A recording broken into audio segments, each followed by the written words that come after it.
Good morning. How are we this morning? What a glorious morning out there, isn't it? It's amazing. Praise the Lord.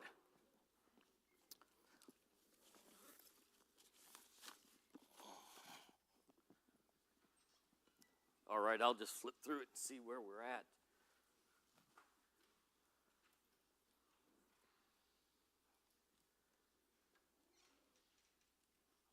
All right, we talked about how we're going to talk about sales and customers, the third lecture in the series of Sailing the Four Seas. Obviously, the first one, recapping, was related to stewardship. So, but before we get started, how y'all enjoying the week? It's great? All right. Amazing speakers. I mean, I love Dr. Phillips just completely deconstructing the evolutionist in that, and I love the hope he gave us where he's like, in our lifetime, more than likely we're going to see it just as something that's passed by the wayside and it's dead and gone. I love the hope that he left us with last night. And I really appreciate Dr. Bailey handling so many difficult topics. I feel like I'm kind of the very blessed one here where I get the fun topic. We get to talk about how we're going to go get customers now. So sales, but there are a couple questions last night I wanted to kind of follow up on. Somebody had asked a question about 5 best business books. Of course, you wouldn't believe what it's like sitting up here and getting put on the spot with a question, and then you answer the question, you hand the mic down, and you're like, oh, why didn't I say this? Why didn't I say that? So one of the other books I recommend is The E-Myth. Great book. It kind of emphasizes some of that where we talked about the self-employed entrepreneur wearing multiple different hats. And then, this afternoon we're going to be talking about accounting and financial aspects. I'm actually hopefully going to get a whiteboard up on stage, and we'll work on showing you how to think through the costs of a business, and we'll give some examples there, hopefully a couple case studies. But one of the books I recommend is called Financial Intelligence. Early on in my business career, I read that, and it really just helps break down accounting into what I'd call like layman's terms. It's very not as complex as you would think. It helps you to understand, and some of the things we're talking about this afternoon kind of directly referenced from that book. Another book out you can get with Byron Snapp is Bonson's Full Time. It's a good work about work. And then there are 2 other books. Warren Buffett said the best business book on investing that he's ever read was The Intelligent Investor by Benjamin Graham. Highly recommend it. It's about 1,000 pages. It's very, very technical. But if you just breeze through it and kind of get your head around how businesses are valued. And this is for those that are really interested in, maybe scaling up something bigger and just understanding how business is looked at as far as valuation. That's a great book. And another one that was probably one of the most influential books in my business career. I mentioned Team of Teams last night. It actually helped me to how I structured our organization. But there's a book called Warren Buffett on the Interpretation of Financial Statements. It's a little book. You read through it in just a few hours. But it's phenomenal because what it really shows you is how to very quickly look at a business through ratios without having to really deep dive into something and just doing some analysis there. And when you're building your own business, keeping those ratios in mind, because if you're going to end up scaling, they're important because that's how investors are looking at your business. And if you're going to end up taking on investors, those are the kinds of things they're going to look at. So that book, it was a little book, was really, really good. It's easy to read. So let's dive right in. The practical side. Customers, how to get one, how to keep one.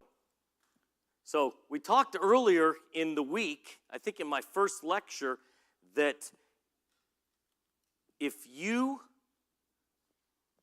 deal with people, you are in sales. Zig Ziglar said, if the business you are in requires you to deal with people, you, my friend, are in sales. Here's what I want everybody to understand. There was another book, I can't remember the author now while I'm up here, but it basically, the title of the book was To Sell is Human, and the point of the book is selling's all about human communication and interaction. And I think one of the challenges that we have is we often have a misconception because we've seen it done so poorly or with lack of integrity and many other things. So we have this stigma. Well, isn't that kind of like normal, right? Sin is messy. It creates messy problems. I mean, I'm sure we all are familiar with messy marriages or challenges in personal interrelationships. Sin damages things. It pollutes things. It corrupts them.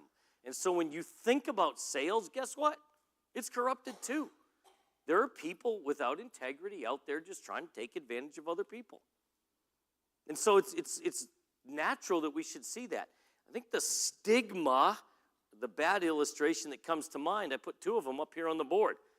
I mean, we've all heard of the used car salesman, right? Really pushy and trying to get you to buy something, and you drive it out the lot and it breaks down, and he's like, hey man, no warranty, remember? Right? It's just kind of an ugly underbelly of sales. And then you guys familiar with the Music Man? Yeah. Wells Fargo truck is coming down the street, right? Marion, the librarian. Okay. I'm not musically talented at all, but I love musicals. Kim's taken me to several of them. You can thank her for my artistic side. But the Music Man's a great example of a bad salesman or a poor salesman, or part of that stigma. You know, they're all on the truck, on the train, and they're all upset with him because of his lack of what? Integrity. And so we have this picture. They made a whole musical, probably one of the most popular on Broadway. I wish I could have gone to New York and seen Hugh Jackman as the Music Man. I think that would have been great. But at the end of the day, we have these stigmas about sales. And what I want to do is I want to really help you to understand in a very practical way that sales doesn't have to be like that. So, in order to be successful in any small business enterprise, you have to be able to sell. And we talked about that yesterday. If you can't get a customer, how are you going to do any work for them that they're going to pay you for? Does that make sense? Or is it, you have to be able to sell. And if you're afraid of selling, you've got to overcome that fear. And so I've got a couple notes for later on I'll try to mention, but I was talking with Dan Dodd last night. We were talking about one of the challenges I think we see, even in our churches, is the lack of networking. Let me tell you, sales can function even just through your network. So here's your homework assignment. When you guys all go home, I want you to go walk up to 5 people at your church that you really don't know, introduce yourself, and ask them something about them. Sound good? Who's ready to do that? Well, maybe about half of us. The introverts, that one's really for you. But you have to learn to overcome some of those fears. Because guess what? There's people, we all have fear at some level. Remember in the very first lecture we talked about what prevents people from doing things? What's the number one thing? Fear. You have to learn to overcome that. And it's just a good way to do it with people that love you in your church. Learn to network. And so here's one of the things. You learn to network within your circles, your covenant community. You're going to be amazed at the connections that they have that can help you. But you do it also with an attitude of service. How can I help them? That's how we all function together. You have to be able to sell. Selling is part of the life of a business person, whether you're an artisan, a contract employee, a micro entrepreneur. I was reading one book that talked about these pickles that a individual was making in their kitchen. They had this micro business. They were starting to sell pickles, and they were very involved in sales. They got to be out there selling these pickles to these little artisan grocery stores. But it's not just customers. And that's what I really want you to hear. Sales is about human relationships. And it's not only about selling and acquiring new customers, but you have to negotiate with your supply chain, where you're getting the raw goods that you might be manufacturing and value adding something before you sell them. You have to negotiate with your vendors, a whole variety of different ones. You may be outsourcing your bookkeeping to somebody. Well, guess what? You got to be engaged with them in some sort of relationship. That's sales. You have to sell them on providing that service for you. And guess what? They also have to sell you. And accountants typically aren't very good at that. And so if you need to be able to initiate that relationship and help navigate that. You need to motivate your employees, if you have any employees, even if it's in a business of one employee, plus one. That's part of sales. You have to paint the vision for them. Give them a picture of where you're going, and this is what we're doing. And isn't it great this morning? Because guess what? The employees are going to come in some mornings, and it's going to be a dreary day. And somebody's got to be the sunshine. You have to overcome that. When you're down, you have to give them the motivation and paint that vision so that they know where we're going. And then potential investors. If you have any hope of scaling up at all, you have to be able to navigate selling and getting investors to buy into your vision, whether it's venture capital or any other thing.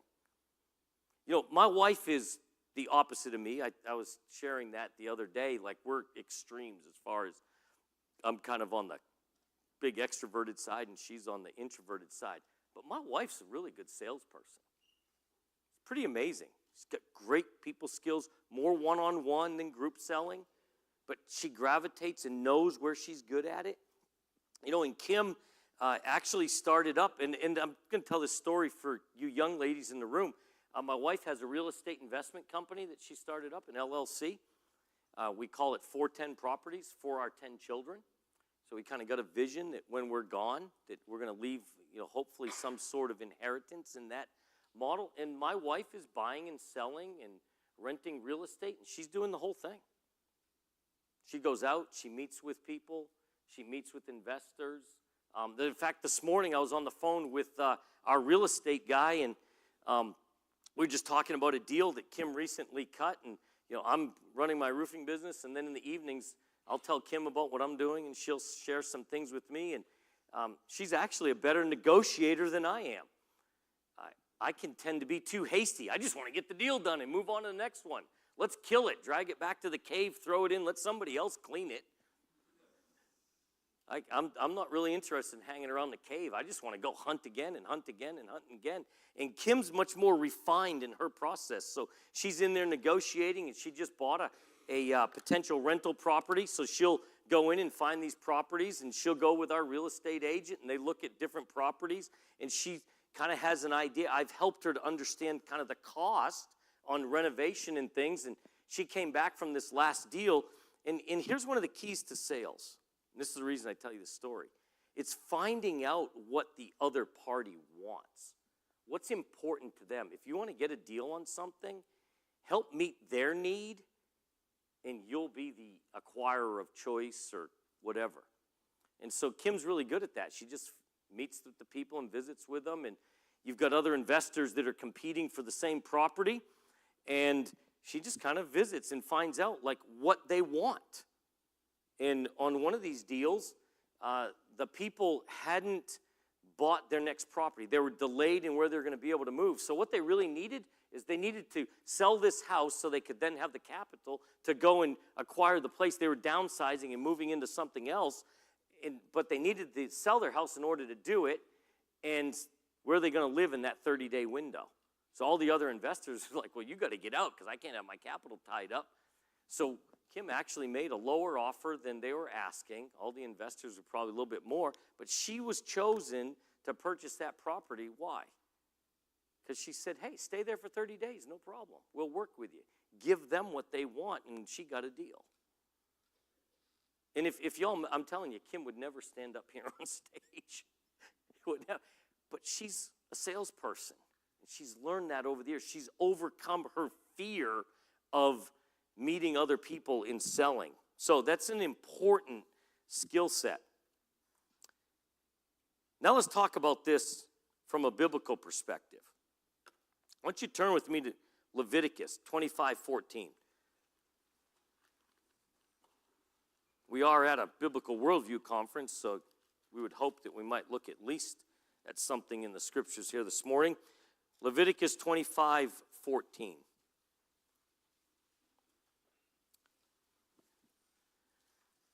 And if you sell anything to your neighbor or buy from your neighbor's hand, you shall not oppress one another.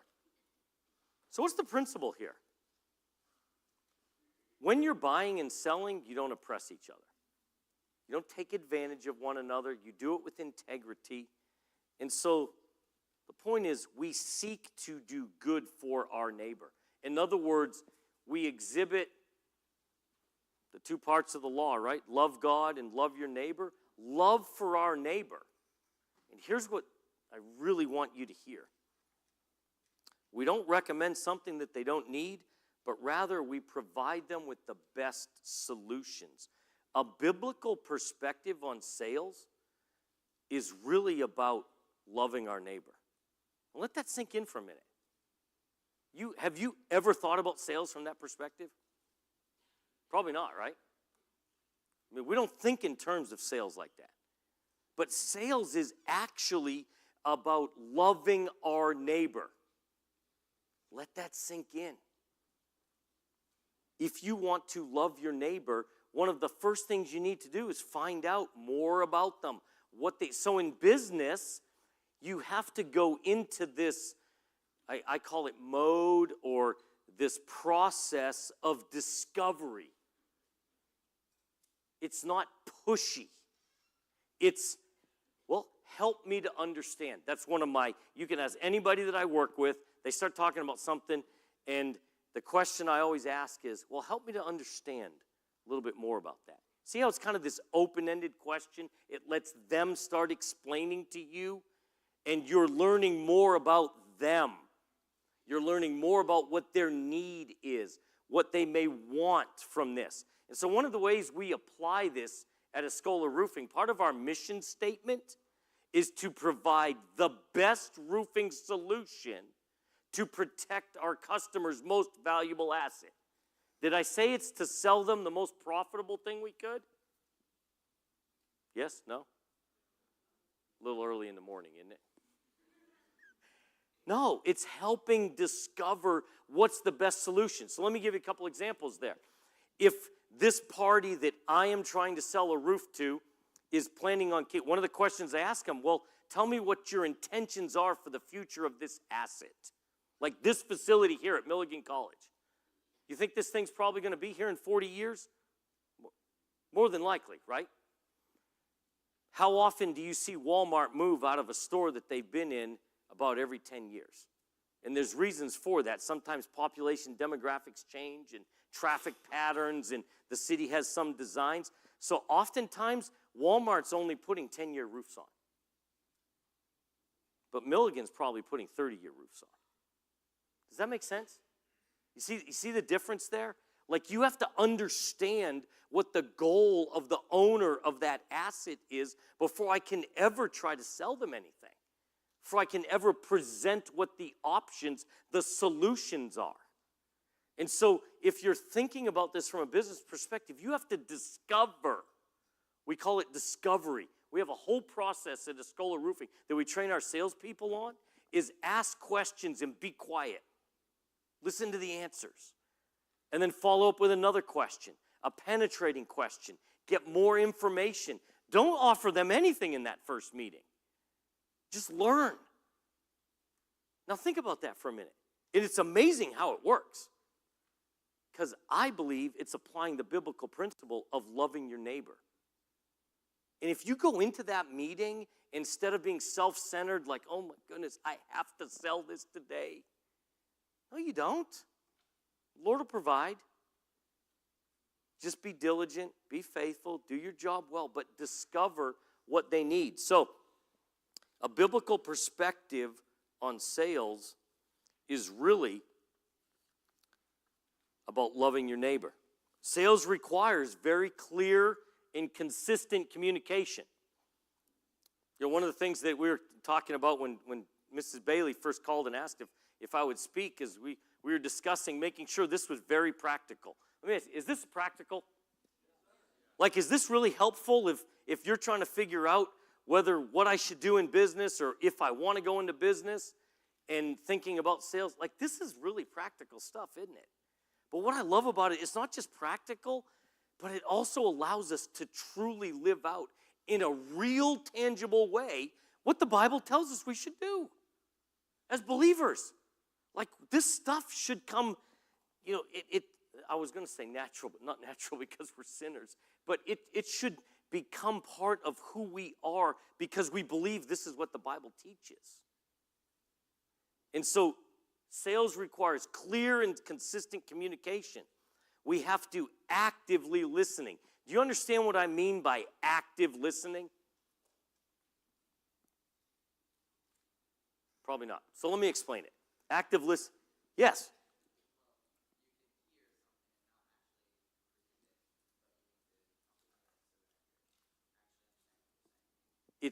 I like where you're going with that. It's listening, not with the intent that as soon as you're done talking, I'm going to answer your question because I'm already thinking about what my answer is. It's actually listening to try to deeply understand what the other party's saying. Does that make sense? And active listening is actually not trying to push something on somebody, but you're actually digging in with follow-up questions. So somebody, as an example, you walk in and say, hey, I'm John Eskola with Eskola Roofing, and how are you doing today? Could you tell me a little bit about how you're handling your roofing needs at the moment? And they talk for a minute, and I'm not immediately thinking, okay, how am I going to tell them about how great we are and what we do? No, they say, well, we've got this other roofing contractor that's been taking care of our needs. Then what we do is we follow, great, are you very satisfied with their performance? Well, yeah, generally we're satisfied. Well, could you help me to understand what generally means? Well, they fixed the leaks. I said, well, what's your pain point with them?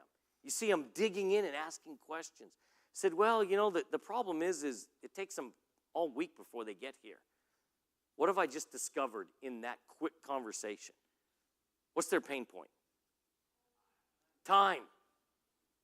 Yes, because think about this. They've got a manufacturing line. They're producing some product that can't get what? Yeah, because what's the thing we do in the roofing business? Roofs. Here's what I tell my guys. Whenever we have a roof that leaks, guys, they pay us to keep water out of the building. Like, that's the big picture here. Just keep the water out of the building. Even if it's not pretty, is it dry? They want dry. We're roofing over a food manufacturing place. Now, you can imagine they store sugar and flour and baking powder and coconut flakes and nuts. Now, if that gets wet, what happens? Really bad. Like, really, really bad. So they pay us to keep water out of the building. So we're asking these questions, and what we discover is, they want us to be there in 8 hours. Like, a leak is really, really bad. And so you ask questions, and you're not giving answers. You're following up with another question. That's what active listening is. And you know what? This is also a great skill. And in fact, my employees will come and say, don't you be using those Jedi mind tricks on me, John. I know what you're doing. And even Kim's like, don't you bring that stuff home here. We're going to have a serious conversation. Could you help me to understand what you mean by serious, honey? That's what I'm talking about, John. I'm not like one of those guys. I'm like Jabba the Hutt. That stuff don't work on me. So it is kind of fun, actually, if you go practice, especially with somebody that doesn't know what it is. You can have a great conversation. But it's this active listening. You're learning about somebody, and you're asking questions to clarify and understand the customer's response. And then you summarize and repeat back. Well, do you mind if I share with you what I just heard? And when you repeat it back, they say, well, no, that's not what I meant. Now you're clarifying it even more. And you're trying to really get to the point where you discover what a customer wants and needs. Here's something really, really practical. I was having a discussion with somebody yesterday about this.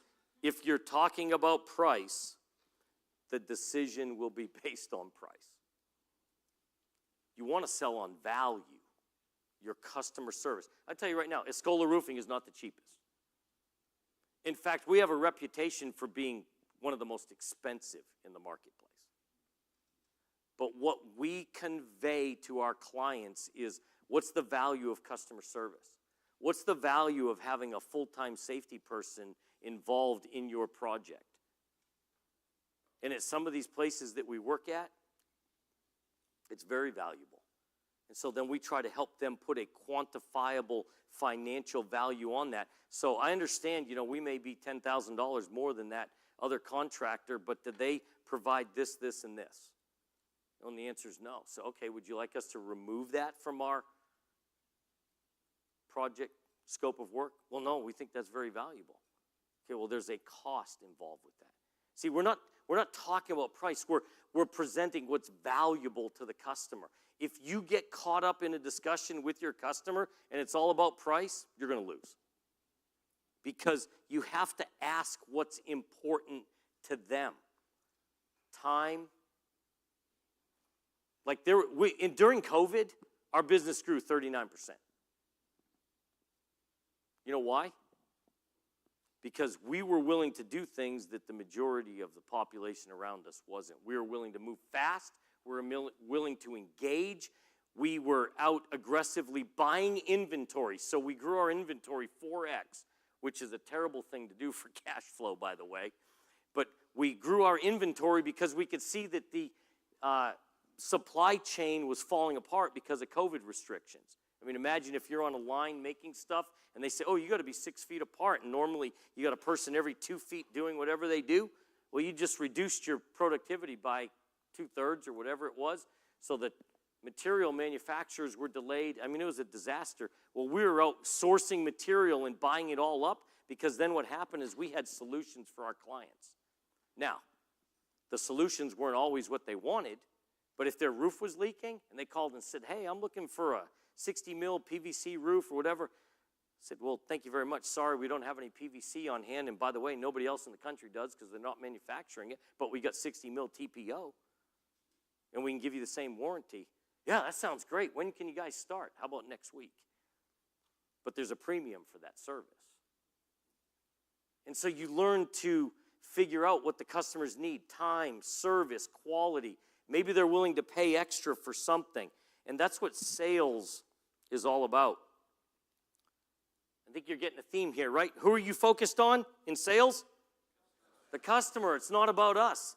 I was talking with someone the other day, a couple of weeks ago, and they were telling me about this great business idea they had. And I said, okay, well, what do your customers think about that? Well, I don't know, but it's what I want to do. I said, I don't care what you want to do.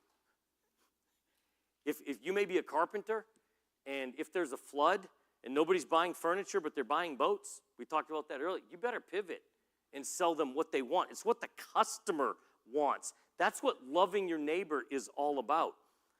Use language. This is, again, very practical. Don't talk about you.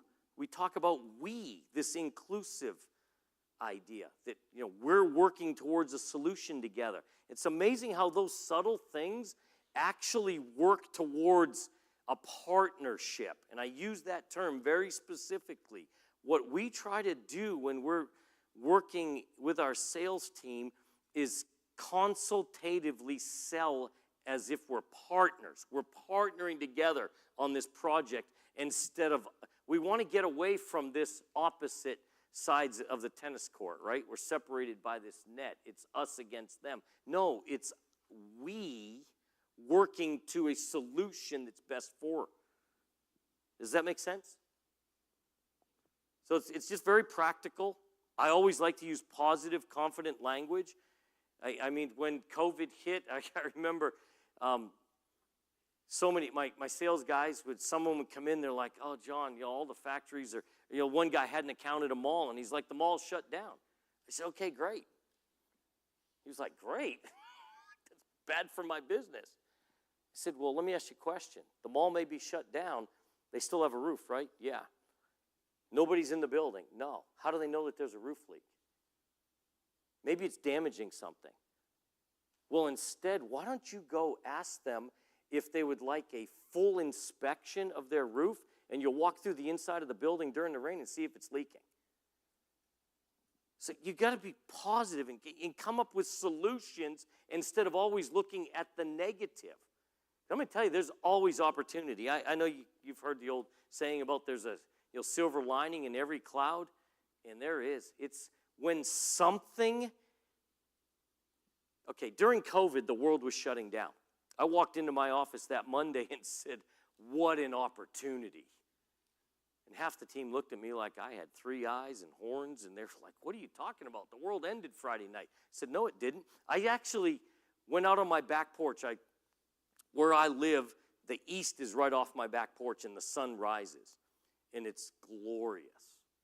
I went out Saturday morning, 6 o'clock in the morning, or whatever, 7 o'clock in the morning, the sun's coming up, and I took a picture of it, and I walked back in, and I emailed the picture of the sunrise to the whole company. And I said, I know that everybody thinks that they shut the country down last night and the world came to an end, but guess what? The sun came up this morning, and it was glorious. The world didn't end. Now, what are we going to do about it? How are we going to capitalize on this opportunity? And so it's about being positive and confident in that sense. Show empathy. Oftentimes, when you're meeting with a customer, there's frustration. I appreciate your patience. Thank you for being patient with us. I understand your frustration. Thank you for taking time to talk with us today. Your business means a lot to us. I mentioned responding positively. Think about their questions. That's a great question. Would you like me to investigate this further for you? I appreciate you bringing this to our attention. I can tell you over the years, someone asked about humility last night, and I answered, I'm married. That's the short answer. But here's the other thing. Just because you've been successful, trust me, there's lots of failures along the way. There's hardly a time goes by that I don't get a phone call that something's gone really, really bad. I got a call one time from a client, and he says, John, I'd like you to come down and meet with me. I got a few issues on the project. And I said, no problem. And the team and I went down there, took us into his conference room, and I'd never had a customer do this before. He had a PowerPoint set up with pictures and videos of all the problems with the project. After an hour of him scathingly, it was quite an experience. And the team's looking at me, and I'm just sitting there trying to smile. But taking it in, when he finished his PowerPoint, he said, thank you. I appreciate you helping us become a better company today. This is a learning experience. Trust me, it was humiliating. It's not how we function. There were a lot of things went wrong on that project. But it was also an opportunity to say, if you'll give me 24 hours, we'll come up with a plan. We'll come back and meet with you and show you what our plan is to correct all of the situation and give you what you want and what you've paid for. It was an opportunity. And part of the sales being involved in that was, first of all, not to get frustrated with him. The customer's frustrated. You get frustrated, what's going to happen? It's going to escalate. You want to de-escalate. You don't ask him why he's frustrated. You just accept that he's frustrated, and you move forward with that. Here's a great one. Respond quickly. When a customer has a problem, the last thing they want to hear is, I'll talk to you next week. Respond. In fact, here's one of the ways that we we talk about it. Run to the problem. Don't run away from it. Do the hard things. That's a writer downer, by the way, because that's a really valuable thing in life. Run to the problem. Doesn't matter what it is. And go. Deal with it. Because burying it under the carpet, trust me, it's not going to get better. Always ask what else I can do for you. Make your customer's job easier. Not your job easier. Make their job easier. And in a culture of self-centeredness, it's very easy to stand out when you do these things. Because what are most people doing? Trying to make their life easier, not the customers. They're selfishly approaching the situation. Think about how you can stand out by not being that individual. We said it last night in answer to one of the questions. Do what you said you would do. Do it for the price you said you would do. When you said you would do it. This is Eskola's sales process. It's relatively complex in some ways. I don't know how clear it is up there, but at the end of the day, it's about discovery, and it's way down the line before we present a proposal, and then there's all this follow-up related to that. And I didn't want to spend a bunch of time on it. I just wanted to show you that sales is a process. And too often people think of sales as being this extroverted, very personal person. Guess what? Many of them don't make good salespeople. I'm going to say something that's probably earth-shattering. Oftentimes, engineers with a little bit of personality actually make great salespeople because they follow a process. My son Levi is an engineer. He's actually a really, really good salesperson because he follows the process diligently. It's how he's been trained, and he follows that process. Sales success, you have to develop your process and trust the process. Eskola's process is really simple. Retain, gain, and grow. Keep the customers we have, gain new customers, and grow their sales with us. So what do you do now? Execute. Serve the customer. Set clear expectations for all parties. So this is about keeping the customer. And I'm going to tell you, probably the most important thing here is about clear expectations.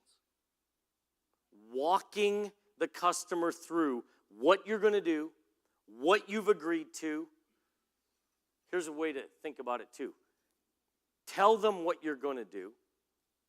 Tell them again what you're going to do. And then recap.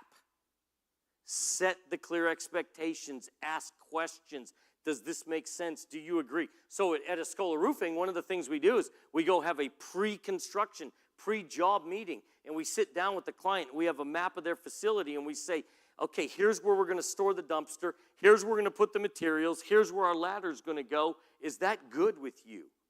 Well, no, you can't put the ladder there because that's where the CEO parks his vehicle, and he doesn't want to see the ladder. Oh, that's probably an important thing to know. He wants to put it over at the back of the building. So you set clear expectations. It doesn't matter what you're doing. That actually really helps. And one day when you have children, setting clear expectations is a really good thing to do. Here's where the lines are. Pastors are helping us to understand expectations all the time. Serving the customer. How do I deliver the goods? What did Jesus say? If he asks you to carry his pack a mile, do what? Carry it 2. Go the extra mile. Deliver more above and beyond what's expected. Too often, we expect the results to be above our expectation. But we fail to perform above our customer's expectation. Does that make sense? What's the difference there? The difference is being self-centered, looking at oneself, versus looking at somebody else, serving somebody else. And it's all about the execution. Nothing else matters. Get it done. Don't procrastinate.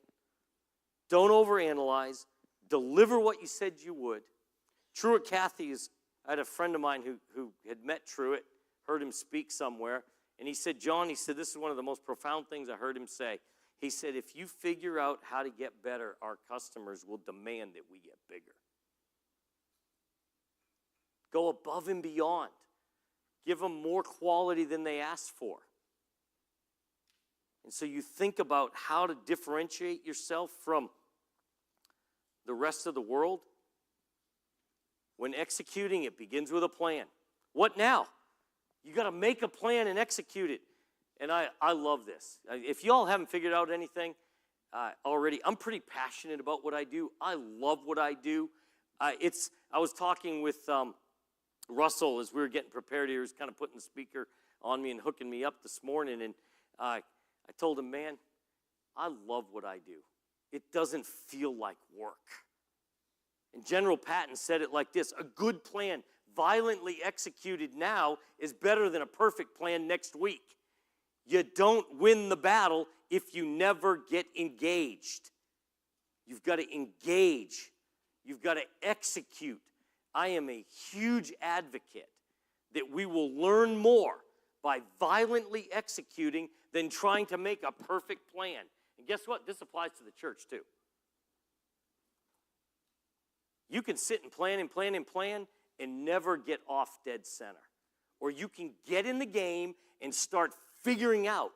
It's like I told the story about the Nicaragua missions.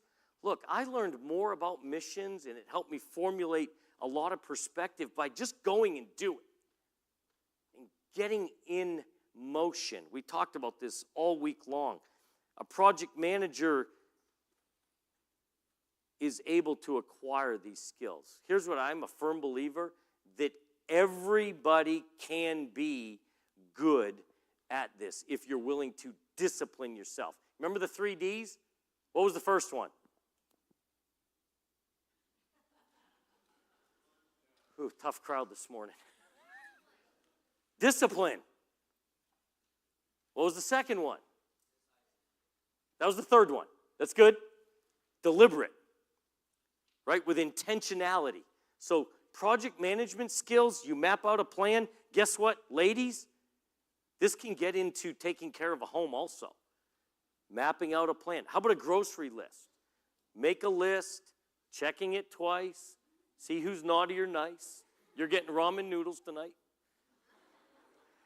But thinking about your plan and then literally like mapping it out. Even in the grocery store. Grocery stores are set up to sell you more. So you go in with a plan and a budget, and everything else you got your blinders on. No, I don't need those Ritz crackers over here. It's not on the plan. Stick to the plan. Execute the plan. This applies to everything that we do. Make a schedule. Evaluate the resources that you have. Here's a case study.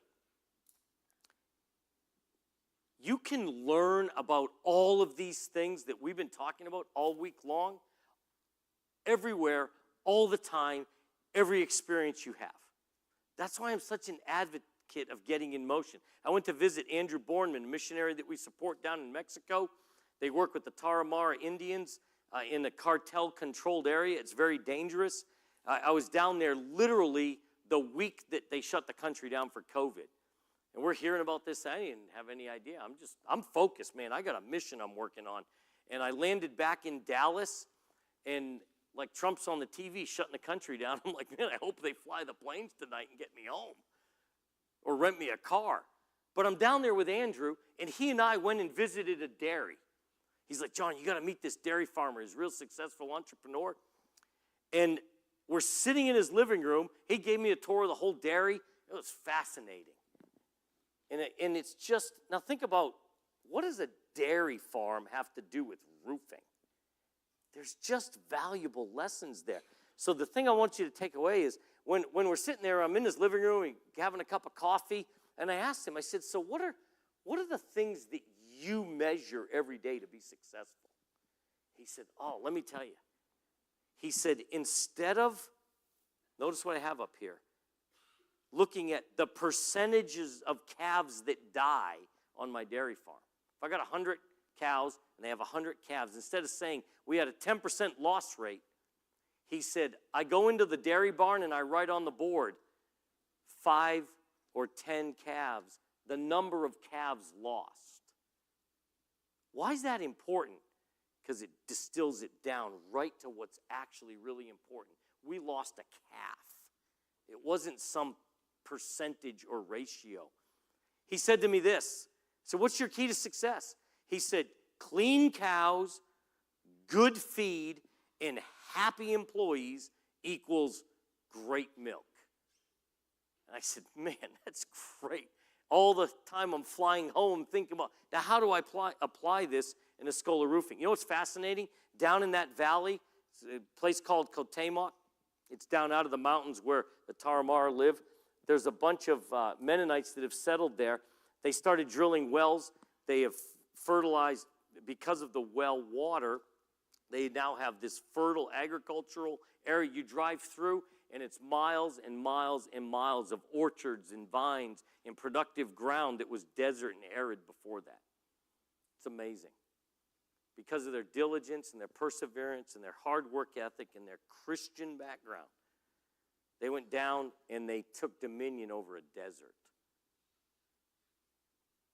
And they just did it through project management skills, executing things. Now in that area, it's become a well-known area for building agricultural equipment that they sell worldwide.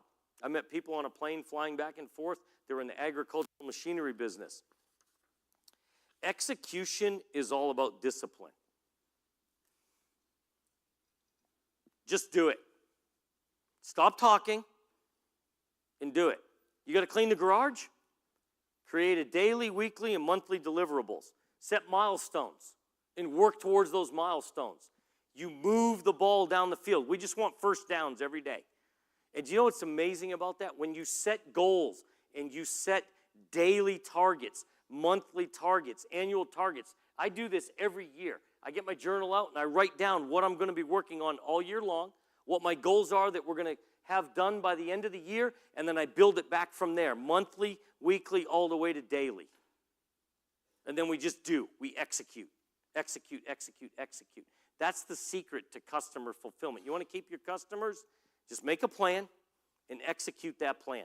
And you know what? This skill set here is it's a life skill. How many going to college here? 2? At the beginning of the semester, you got a syllabus? You got the class schedule and everything else? Do you break down your whole day and map out all the reading I got to do? Map it out so you've got it. That type of planning is how you get. So here's the thing. How many times have you been staying up all night the night before for a test because you procrastinated? Yeah, I've been there and done that. Got the scars to show it. Same thing for failing to deliver something to a customer because we didn't execute. It's a discipline that is acquirable. Disciplined, decisive, discerning. We talked about that. Time management. It's probably one of the most important skills that you can master. Plan ahead. Wedding planning. It's just all about planning. Now, I know there's a lot of emotions and other things, but you figure out what the end zone is, you understand what you want, and you pull back from there and just have daily plans. Hey, we're going to have a caterer, so today I'm going to focus on getting the caterer. Tomorrow I'm going to focus on the rental chairs in the tent. The day after that, well, maybe we're going to talk to the preacher and see if he's available. But you just map out the plan and execute. Conference planning. I bet Mrs. Bailey could give you a few tips. You think it's easy to coordinate 200 people coming to a campus and all the meals and all the things related to it and all the counselors and making sure that everybody's here and not asleep in their room? That's just good planning, good organizational skills, and executing it. Stay away from time vampires. Man, there are some people that will suck the life out of you And they'll, when you're done, there's like no life left, and you accomplish nothing. And there's a gracious way to set parameters around that. Pocket work. We got about 2 minutes left here. I keep pocket work with me all the time. Time management. A lot of times I'm traveling for work, I get stuck in an accident on the way to Nashville. For 2 hours, I'm sitting there, and the vehicle's not even moving. The tractor trailer burning up ahead, roads blocked, they're flying in the EMS helicopter to pull the people out of there. And I'm sitting there saying, what a waste of 2 hours for me. I feel bad for the guy and pray for him, but what am I going to do? Stuck in traffic here with a million other people.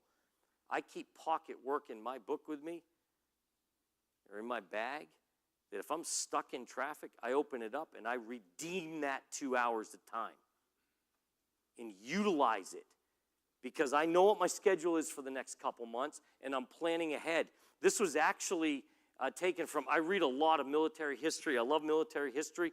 I took the concept from a military captain that was in the Special Forces, and they said, yeah, this captain was unbelievable, because you've heard the old saying, hurry up and wait in the military. So the hurry up and wait concept, they'd have a team of 12 guys, and they would go through their maneuvers for the day. They'd get to the field there, and then, man, we're waiting on the truck to come pick us up, and it's 8 hours of time. And that commander said, fantastic, boys. Who needs CPR training? Okay, you two get over there. You're going to do your first aid training. He had pocket work ready to go, constantly training his men, prepping and preparing and moving forward there. You need to redeem that time so that you're always mission ready. And we need to learn those same things. We'll talk about the urgent, important quadrant maybe a little bit after, but our time's up. Thank you very much this morning.